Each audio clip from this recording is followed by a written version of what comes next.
Olá pessoal, tudo bem com vocês? Bom, nessa aula nós vamos estudar propriedades coligativas das soluções. Isso vocês vão encontrar nos módulos 12 e 13 da frente 2, página 317. E eu vou fazer o seguinte, eu vou dividir essa aula, na verdade, em dois vídeos. Nesse primeiro vídeo eu vou explicar a parte conceitual e num outro vídeo eu vou, ali na mesa, eu vou resolver os exercícios desses dois módulos, tá bom? Bom, antes de propriamente explicar propriedades coligativas, vamos dar uma relembrada, né, no que foi explicado aí nas últimas aulas. Nós vimos o seguinte, ó, que quando você coloca um líquido num recipiente fechado, lembrando que você vai colocar esse líquido através de uma válvula aqui embaixo, para que não tenha ar, né?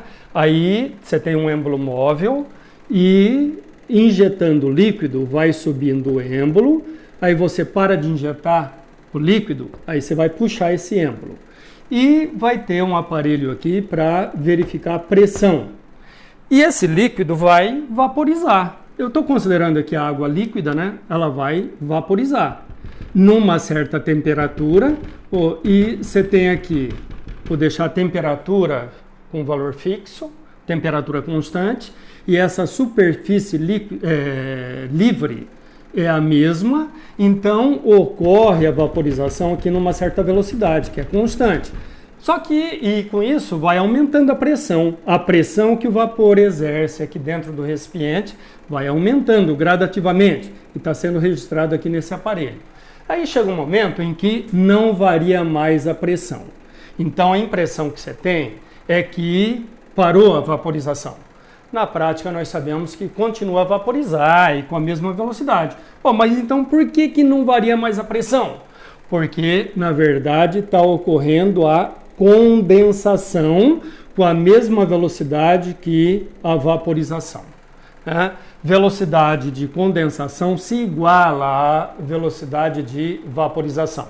Quando isso acontece, nós temos aqui uma pressão que é denominada de pressão máxima de vapor, ou pressão de vapor. Então essa pressão de vapor depende de dois fatores, depende da temperatura e da natureza do líquido, né? Quanto mais fracas as interações entre as moléculas, maior a vaporização, né? Aí você vai encontrar um valor maior para a pressão de vapor, considerando a mesma temperatura. Considerando água, comparando com o éter é mais volátil, né? Vaporiza mais facilmente. Por quê? Porque as interações entre as moléculas do éter são mais fracas do que entre as moléculas de água. Isso você vai estar estudando aí contínuo, logo na outra frente, tá bom? Bom, aí, lembrando também o gráfico, ó. Bom, quando que um líquido entra em ebulição num recipiente aberto? Quando atinge um valor de pressão de vapor igual à pressão atmosférica do local, né? Pressão do local, pressão externa. Então, no caso da água, nós temos que a água ferve a 100 graus Celsius, né? Ela ferve a 100 graus Celsius lá numa cidade litorânea, ou seja, a nível do mar, porque lá a pressão atmosférica é 760 mmHg. Então, para que a água atinja um valor de pressão de vapor de 760, que é igual à pressão externa, você precisa aquecê-la até 100 graus Celsius. Lembra daquele exemplo? Lá em La Paz, você tem lá em torno de 3.600 metros de altitude, em La Paz, na Bolívia. Então a pressão atmosférica lá é bem menor que 760. Aliás, é menor que 500, em torno de 450 mmHg. Então a água lá, e qualquer líquido, na verdade, lá, entra em ebulição quando atingir o valor igual à pressão atmosférica daquele local. Como a pressão é menor, temperatura de ebulição é menor. Então a água lá vai ferver numa temperatura menor que 100. Bom, aí o que acontece? Essa curva aqui, esse ramo, na verdade, é encontrado, ó, esse ramo é uma parte do diagrama de fases. Então, onde esses pontos todos, ó, foram determinados experimentalmente, através de milhares de experimentos, né? Foram determinados experimentalmente para cada líquido de interesse, interesse de estudo, interesse comercial, interesse industrial, né? Então, para cada líquido, para cada substância, na verdade, você vai ter um diagrama com valores completamente diferentes, né, um do outro. E aí, nessa região desse diagrama de fases, ó, você tem a substância no estado sólido. Aqui você está vendo, ó, que é pressão em função da temperatura. Então, para essa substância aqui analisada, qualquer ponto aqui dessa região, ó, pressão e temperatura, ó, você tem a substância no estado líquido. Em qualquer pressão e temperatura, né, você tem essa substância aqui no estado líquido. Então, essa é a região da substância no estado líquido. Ou seja, no estado sólido, melhor dizendo. E aí, se você aumenta a temperatura, ó, vai fundir, vai passar para o estado líquido. Aqui você tem a região dessa substância no estado líquido. Ó. São infinitos pontos aqui de pressão e temperatura, ó, em que a substância vai se encontrar no estado líquido. E se você continuar aumentando, ó, na mesma pressão, continuar aumentando a temperatura, você vai ter a vaporização, passagem do estado líquido para o estado de vapor. Bom, então, eu estou pegando só essa parte aqui, ó, do diagrama para essa análise, né, que apareceu já no módulo 11. Então, essa análise. Então, agora eu vou fazer o seguinte. Eu vou adicionar um soluto não volátil num líquido qualquer, num solvente qualquer. Quando eu adiciono um soluto não volátil, vai acontecer o seguinte. Esse soluto vai interagir com o solvente, né? Tem forças de atração entre essas partículas. Então, vai atrapalhar a vaporização. Então, vai ocorrer um abaixamento da pressão de vapor desse solvente, quando nele nós adicionamos um soluto não volátil. Então, representando isso aqui no gráfico, ó, você teria essa situação. Ó. Você vai ter agora uma nova curva para a solução. Então, aqui você tinha o solvente puro. E agora, essa curva representando a solução, né? Soluto mais o solvente. Então, ocorre, ó, isso aqui. Ocorre um abaixamento. Na mesma temperatura, ó, você tem um abaixamento da pressão máxima de vapor. Então, vou pegar aqui, né? Nem vou colocar aqui, considerando a água, para qualquer substância vai acontecer isso, né? Ocorre numa mesma temperatura, ó, ocorre um abaixamento. Abaixamento, na mesma temperatura, ocorre um abaixamento da pressão máxima de vapor. Então, você tinha aqui no gráfico a pressão de vapor do solvente puro. E agora, ó, na mesma temperatura, você tem uma pressão de vapor menor. Então, aqui você tem o que é chamado de abaixamento da pressão de vapor do solvente, quando nele nós adicionamos um soluto não volátil. Então, quando você constrói o diagrama agora de fases para a solução, ocorre um deslocamento dessas curvas todas. Então, vou apagar aqui para ficar mais fácil de visualizar, porque agora vão assumir outras regiões. Ó. Você vai ter um deslocamento dessas curvas.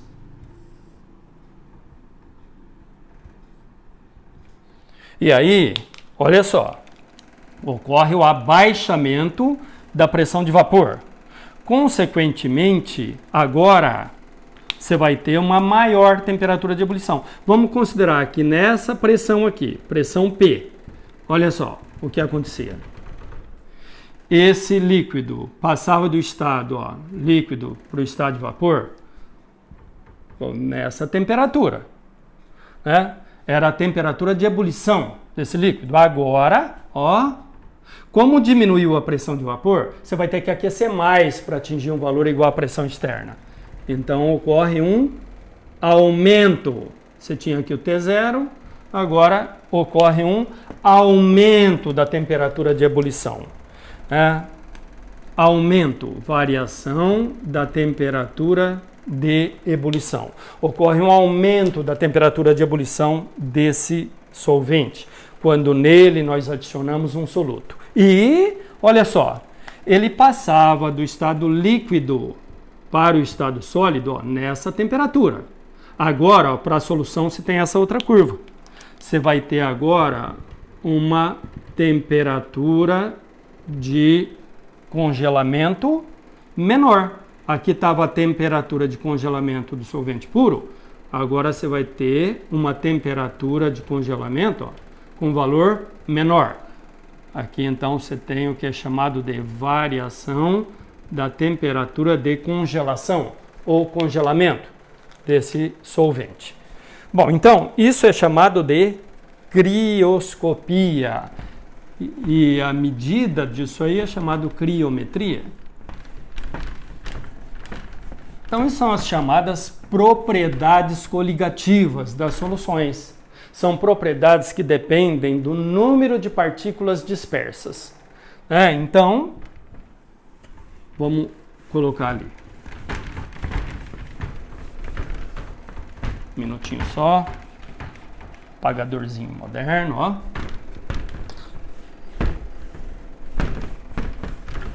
Então, agora sim, as propriedades coligativas das soluções, uma delas é a chamada tonoscopia. E a medida desse efeito é chamada de tonometria. Vocês podem encontrar com os dois nomes. Tonoscopia ou tonometria. Uma outra propriedade é ebulioscopia. E a medida é ebuliometria. Uma outra propriedade é a crioscopia. E a medida é criometria. E uma outra propriedade coligativa é a osmoscopia. E a medida é osmometria.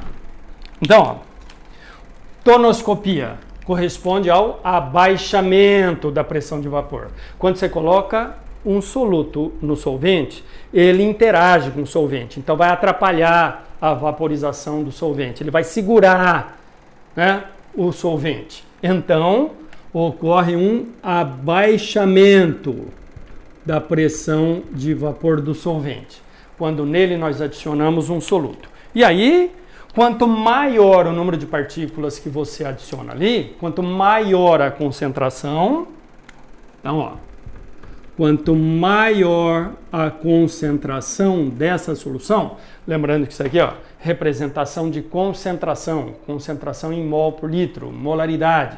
Quanto maior a concentração, maior o aumento desse efeito coligativo. Então, maior o abaixamento, que o efeito coligativo aqui é abaixamento da pressão de vapor. Então, maior o abaixamento da pressão de vapor. Consequentemente, menor a pressão de vapor. Então, quanto mais concentrada é a solução, menor será sua pressão de vapor.